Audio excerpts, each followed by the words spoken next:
ಮತ್ತೊಂದು ಕಡೆ ಈ ಕದನ ವಿರಾಮ ಏನಿದೆ ಅದನ್ನ ಕಂಟಿನ್ಯೂ ಮಾಡೋದಕ್ಕೆ ಇಲ್ಲಿ ನಿರ್ಧಾರ ತೆಗೆದುಕೊಳ್ಳಲಾಗಿದೆ.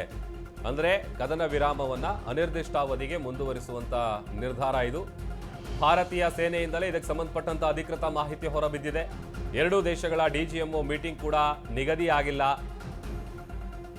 ಮೇ 12ರ ಡಿಜಿಎಂಒ ಮಾತುಕತೆಯೇ ಸದ್ಯಕ್ಕೆ ಅಂತಿಮ ಅನ್ನುವಂತ ವಿಚಾರ ಕೂಡ ಗೊತ್ತಾಗ್ತಾ ಇದೆ. ಕದನ ವಿರಾಮವನ್ನ ಉಲ್ಲಂಘಿಸಿದಂತೆ ಅಂದ್ರೆ ಉಲ್ಲಂಘನೆ ಮಾಡಬಾರದು ಅಂತೇಳಿ ಎರಡೂ ದೇಶಗಳು ಕೂಡ ಇಲ್ಲಿ ಒಪ್ಪಂದ ಮಾಡಿಕೊಂಡಿದೆ. ಸೊ ಆ ಕಾರಣಕ್ಕಾಗಿ 2 ದಿನಗಳ ಮಟ್ಟಿಗೆ ಮುಂದೂಡಿಕೆ ಮಾಡುವಂತ ಕೆಲಸ ಆಗಿತ್ತು, ಅಂದ್ರೆ ವಿಸ್ತರಣೆ ಮಾಡುವಂತ ಕೆಲಸ ಆಗಿತ್ತು. ಎಗೈನ್ ಈಗ ಅನಿರ್ದಿಷ್ಟಾವಧಿ ಕಾಲಕ್ಕೆ ಅದನ್ನ ಮುಂದುವರಿಸಿಕೊಂಡು ಹೋಗಬೇಕು ಅನ್ನುವಂಥ ನಿರ್ಧಾರಕ್ಕೆ ಬರಲಾಗಿದೆ. ಅಧಿಕೃತವಾಗಿ ಈ ವಿಚಾರಕ್ಕೆ ಸಂಬಂಧಪಟ್ಟಂತೆ ಭಾರತೀಯ ಸೇನೆಯಿಂದಲೇ ಮಾಹಿತಿಯನ್ನು ಕೊಡಲಾಗಿದೆ.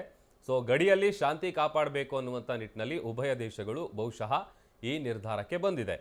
ಯಾಕಂತಂದರೆ ಆರಂಭದಲ್ಲಿ ಅಘೋಷಿತ ಯುದ್ಧ ಏನು ಶುರುವಾಗಿತ್ತು ಅದರಲ್ಲಿ ಡಿಜಿಎಂಒಗಳ ಮೀಟಿಂಗನ್ನು ನಡೆಸಿ ಎಲ್ಲೆಲ್ಲಿ ನಾವು ದಾಳಿಯನ್ನು ಮಾಡಿದ್ವಿ, ಏನೆಲ್ಲ ಹಾನಿಯಾಗಿತ್ತು, ಜೊತೆಗೆ ನಮ್ಮ ಶಸ್ತ್ರಾಸ್ತ್ರಗಳಾಗಿರ್ಬೋದು ಅಥವಾ ನಮ್ಮ ಏರ್ ಡಿಫೆನ್ಸ್ ಸಿಸ್ಟಮ್ ಆಗಿರ್ಬೋದು ಅದು ಯಾವುದು ಕೂಡ ಏನು ಡ್ಯಾಮೇಜ್ ಆಗಿಲ್ಲ, ಎಲ್ಲವೂ ಕೂಡ ಚೆನ್ನಾಗೇ ಇದೆ ಅನ್ನುವಂಥ ವಿಚಾರಗಳನ್ನು ಸುದ್ದಿಗೋಷ್ಠಿಯ ಸಂದರ್ಭದಲ್ಲಿ ಕೊಡುವಂಥ ಕೆಲಸ ಆಗಿತ್ತು. ಆ ನಂತರದಲ್ಲಿ ಅಮೆರಿಕ ಮಧ್ಯಸ್ಥಿಕೆಯಿಂದ ಕದನ ವಿರಾಮವನ್ನು ಜಾರಿಗೆ ತರುವಂಥ ಕೆಲಸ ಆಯಿತು. ಆ ಕದನ ವಿರಾಮ ಜಾರಿಯಾದ ನಂತರದಲ್ಲಿ ಅದು ಮೊನ್ನೆಗೆ ಮುಗಿಬೇಕಿತ್ತು, ಬಟ್ ಅದನ್ನು ಎಕ್ಸ್ಟೆಂಡ್ ಮಾಡುವಂಥ ಕೆಲಸ ಆಯಿತು ಇವತ್ತಿನವರೆಗೂ. ಈಗ ಮತ್ತೆ ಪುನಃ ಉಭಯ ದೇಶಗಳು ಇದನ್ನು ಅನಿರ್ದಿಷ್ಟಾವಧಿಗೆ ಮುಂದುವರಿಸೋದಕ್ಕೆ ನಿರ್ಧರಿಸಿದೆ.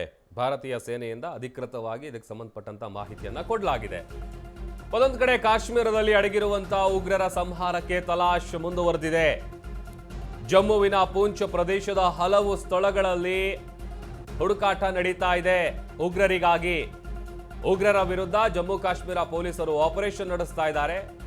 ಭಯೋತ್ಪಾದಕರು ಮತ್ತು ಬೆಂಬಲಿಗರ ಬೇಟೆಗೆ ಕಾರ್ಯಾಚರಣೆಯನ್ನು ನಡೆಸಲಾಗ್ತಾ ಇದೆ.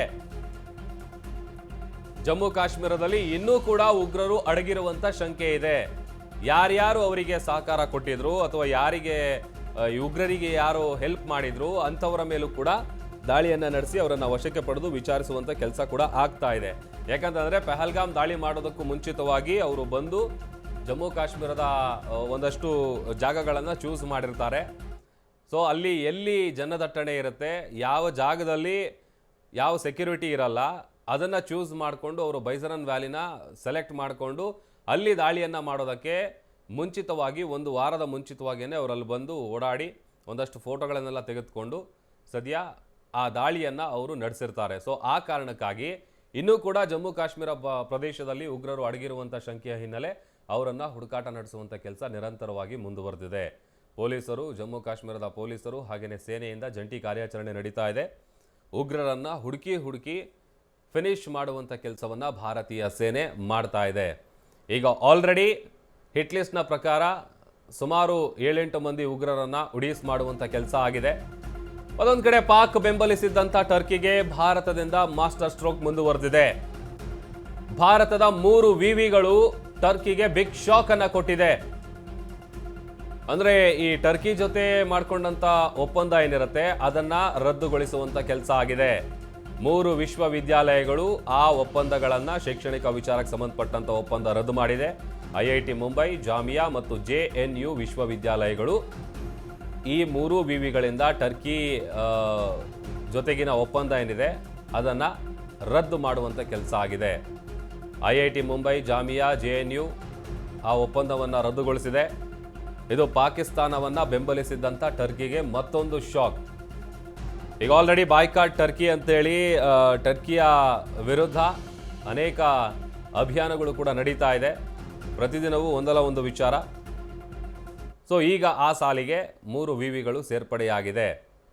ಈ ವಿಮಾನಯಾನದ ನಿರ್ಧಾರ ಕೂಡ ನಾವು ಗಮನಿಸಿದ್ವಿ. ಅದಕ್ಕೆ ಸಂಬಂಧಪಟ್ಟಂತೆ ಬೆಂಗಳೂರಲ್ಲೂ ಕೂಡ ಟರ್ಕಿಗೆ ಈ ಸೆಬಿ ಏನಿರುತ್ತೆ ಆ ವಿಚಾರವಾಗಿ ಒಂದಷ್ಟು ನಿರ್ಧಾರವನ್ನು ತೆಗೆದುಕೊಂಡು ಟರ್ಕಿಗೆ ಶಾಕನ್ನು ಕೊಡಲಾಗಿತ್ತು. ಈಗ ಪುನಃ 3 ವಿವಿಗಳು ಶೈಕ್ಷಣಿಕ ಒಪ್ಪಂದ ಏನಿರುತ್ತೆ ಆ ಒಪ್ಪಂದವನ್ನು ರದ್ದುಗೊಳಿಸೋದ್ರ ಮೂಲಕ ಟರ್ಕಿಗೆ ಮತ್ತೊಂದು ದೊಡ್ಡ ಶಾಕನ್ನು ಕೊಡಲಾಗಿದೆ. ಈಗ ಆಲ್ರೆಡಿ ಟೆಂಡರ್ ಕೊಡುವಂಥ ಪ್ರಕ್ರಿಯೆ ಏನಿತ್ತು ಅದನ್ನು ಕೂಡ ವಾಪಸ್ ತೆಗೆದುಕೊಳ್ಳುವಂಥ ಎಲಿವೇಟೆಡ್ ಕಾರಿಡಾರ್ ಟೆಂಡರ್ ಏನಿದೆ ಅದರ ಗುತ್ತಿಗೆ ಕಾಮಗಾರಿಯನ್ನು ಕೂಡ ವಾಪಸ್ ತೆಗೆದುಕೊಳ್ಳುವಂಥ ಕೆಲಸ ಆಗಿತ್ತು. ಸೊ ಪ್ರತಿನಿತ್ಯ ಅಂದರೆ ಪಾಕಿಸ್ತಾನಕ್ಕೆ ಯಾವ ರೀತಿಯಾಗಿ ರಾಜತಾಂತ್ರಿಕವಾಗಿ ಕಟ್ಟಾಕುವಂಥ ಕೆಲಸ ಭಾರತ ಮಾಡಿತ್ತು, ಅದೇ ನಿಟ್ಟಿನಲ್ಲಿ ಈಗ ಟರ್ಕಿಗೂ ಕೂಡ ಪ್ರತಿದಿನ ಒಂದಲ್ಲ ಒಂದು ರೀತಿಯಲ್ಲಿ ಶಾಕನ್ನು ಭಾರತ ಕೊಡ್ತಾ ಇದೆ.